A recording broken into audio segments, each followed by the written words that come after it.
I'm very sensitive and present to the world that my child is leading me through.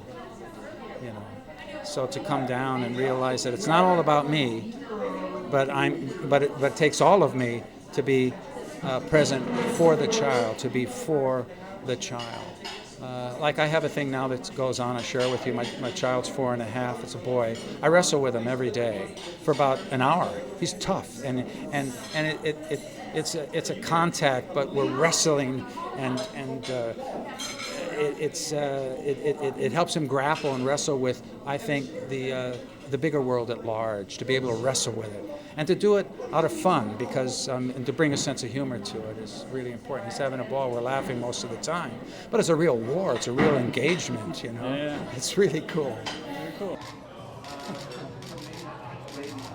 Michael? There we go, thank you. Thank you so much. And Michael, does your Over here? Oh, good. More. Thank you. All right, you guys. Oh, the kids are working their issues out through you, and then everything else going on around them. And certain fates or circumstances occur, and it's an extraordinary predicament we're all in. I find it interesting at my age, 67, to see that there is indeed a meaning. If you look for it, you're going to discover a meaning. And 67 is pretty old to have a 4.5-year-old. Like, Yeah, I have a 42-year-old, yeah. and with 2 grandchildren. So this is a real second round for me, and I'm able to be very present, as I have more time than I had before. So that's important. That's a very, very fortunate situation. I say this is a real great time to have children.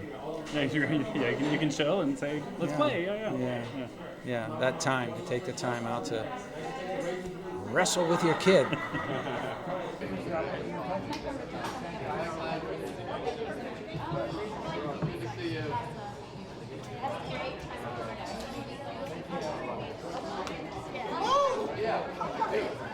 I was like, where is she?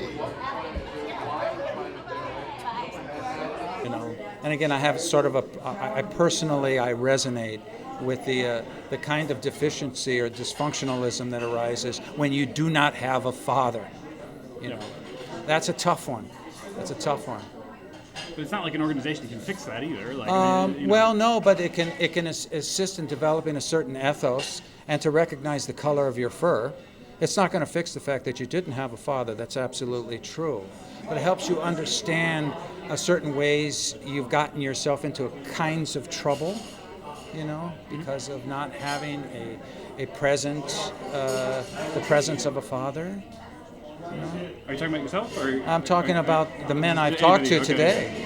Yeah, I talked to men today who understand a certain hole in their life. I mean, you still have to live with the color of your fur, but there's just ways in which you can work with it, you know, and I think that's part of the karma, the course of an individual, coming to terms with themselves and just understanding the way of being human. And some people came in without fathers, and I think there's a certain lesson that can be gotten from that, you know. If you're really keen on the way you are as you are, I think you can bring a light into a process that has to occur for the individual that just simply came in and doesn't have the father. So why did you find it so important to come out for the selection today to help the father? Well, you know, not my friend, that helps from your friends. It's funny because Jerry and I were just talking. It's so funny, but we were talking about